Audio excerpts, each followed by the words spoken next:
2021년 2월 14일 말씀 묵상 시간입니다. 오늘은 누가복음 14장 1절로 14절 말씀을 통해서 청함을 받은 자와 청한 자의 지혜라는 제목으로 함께 묵상해 보겠습니다. 오늘 본문은 안식일에 예수님께서 한 바리새인의 가정집에, 지도자의 집에 식사하기 위해서 참석하셨을 때 일어난 사건입니다. 그런데 1절에는 이런 말씀을 하고 있어요. 그들이 엿보고 있다라는 거예요. 1절 보실까요? 안식일에 예수께서 한 바리새인 지도자의 집에 떡 잡수시러 들어가시니 그들이 엿보고 있더라. 그들이 엿보고 있었던 이유는 무엇일까요? 예수님이 어떻게 하는지 그 삶, 그 행동이 궁금했던 것이죠. 먼저는 우리는 안식일이라는 것을 주목해야 할 것 같습니다. 안식일에 예수님이 어떻게 하실까? 또 2절을 통해서 그 엿보았던 이유를 발견할 수 있는데, 이 사회적으로나 종교적으로 높은 위치에 있었던 이 바리새인 집에 수종병 든 사람이 함께 있었던 거예요. 2절 보세요. 주의 앞에 수종병 든 한 사람이 있는지라.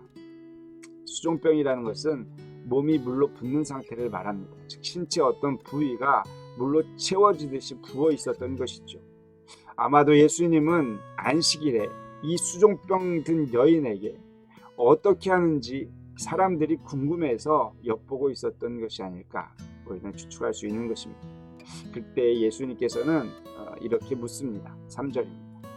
예수께서 대답하여 율법 교사들과 바리새인들에게 이르시되 안식일에 병 고쳐주는 것이 합당하냐 아니하냐. 예수님은 질문을 받은 거예요. 어떻게 질문을 받았는지 생각해 보았더니 엿보는 행동을 통해서 질문한 것이죠. 예수님 도대체 이 사람한테 어떻게 할 것입니까? 오늘 안식일이고요. 이는 병든 자입니다. 앞서서 예수님께서 회당에서 꼬부라진 여인을 안수하여서 고쳐주었던 사건이 있습니다. 그때의 회당장이 했던 이야기는요, 안식일에 치유하는 일을 말아달라고 이야기했던 것을 우리는 기억합니다. 율법 교사와 바리새인 역시 이 회당장과 같은 마음이었을 것입니다. 그래서 예수님께서는 그들의 마음을 아시고 안식일에 병 고쳐주는 것이 합당하냐 합당하지 아니하냐 물은 것이죠. 그런데 그들은 아무 대답할 수 없었습니다. 그때 예수님께서는 그 사람을 고쳐주시고 그들이 대답하지 못할 수 있도록 더 강하게 말씀해 주셨습니다. 5절 보실까요? 또 그들에게 이르시되 너희 중에 누가 그 아들이나 소가 우물에 빠졌으면 안식일이라도 곧 끌어내지 않겠느냐 하시니, 안식일을 중요하게 생각할지라도 아들이나 소가 우물에 빠지면 너희들 건져낼 것 아니냐라는 것입니다. 이렇듯 안식일이 중요한 것이 아니라 한 사람이 중요한 것임을 가르쳐주고 있는 그 자리였던 것입니다. 그렇게 말씀하시는 가운데 예수님도 청함을 받았지만 청함받은 사람들이 높은 자리에 앉으려고 했던 것을 보았던 것 같아요. 그래서 예수님은 말씀하십니다. 8절 상반절입니다. 내가 누구에게나 혼인잔치에 청함을 받았을 때 높은 자리에 앉지 말라. 높은 자리에 앉지 말아야 될 이유는요, 더 높은 지위의 사람이 오게 되면 초대자가 분명히 자리를 양보해달라고 요청할 것이고, 그렇게 되면 그 자리를 옮겨야 하는 부끄러운 상황이 생기기 때문에 높은 자리를 앉지 말라, 그렇게 말씀하고 있는 것입니다. 따라서 처음부터 끝자리에 앉는 것이 훨씬 더 지혜로운 처사다라는 것이죠. 10절 보세요. 청함을 받았을 때 차라리 가서 끝자리에 앉으라. 그러면 너를 청한 자가 와서 너더러 벗이어 올라 앉으라 하니 그때야 함께 앉은 모든 사람 앞에서 영광이 있으리라. 처음에 끝자리에 앉았을 때 청한 사람이 벗이어 높은 자리로 올라오소서라고 한다면 많은 사람들 앞에서 영광을 얻게 된다라는 것이죠. 이 이야기를 하신 목적은 11절에 기록되어져 있습니다. 무릇 자기를 높이는 자는 낮아지고 자기를 낮추는 자는 높아지리라. 여러분, 하나님의 나라는 세상의 관점과 다르다는 것입니다. 겸손한 자 하나님께서 높여주시는 나라이지요. 그러나 교만한 자 낮추시는 것이 바로 하나님의 나라다라는 것입니다. 이어서 초대하는 자에게도 지혜를 주시는데요. 초대자는 누구입니까? 1절에 등장하는 바리새인 지도자이겠지요. 예수님은 그들에게 부한자를 초대하지 말라고 말씀하십니다. 왜냐하면 부한자는 자신의 명예를 위해서 보답의 초대를 하기 때문이다라는 거예요. 12절 보세요.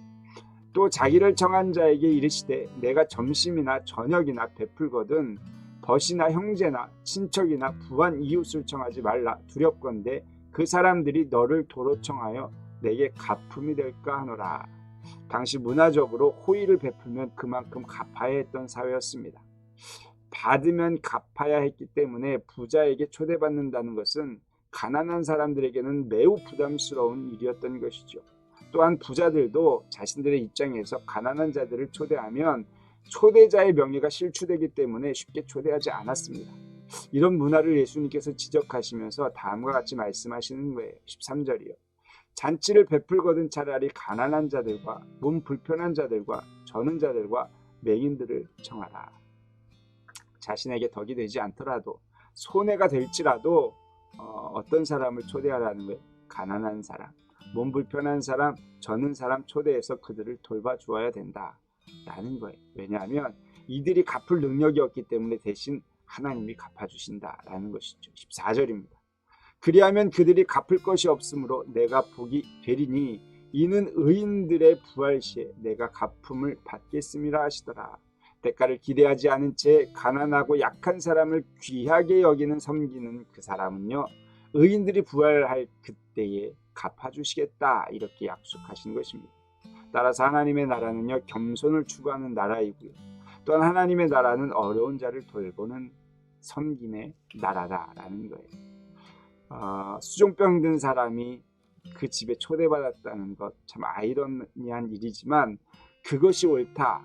그리고 그러한 사람들을 초대해서 안식일날 고쳐주는 것이 그것이 정말 바른 모습이고 하나님의 나라이다라는 것을 가르쳐 주신 것입니다.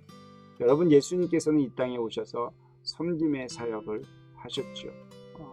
그런데 어떤 모습으로 오셨습니까? 겸손한 자로 오셨다라는 사실을 저와 여러분들이 기억하셨으면 좋겠습니다. 함께 묵상하기를 원합니다. 겸손과 섬김의 삶을 살고 있습니까?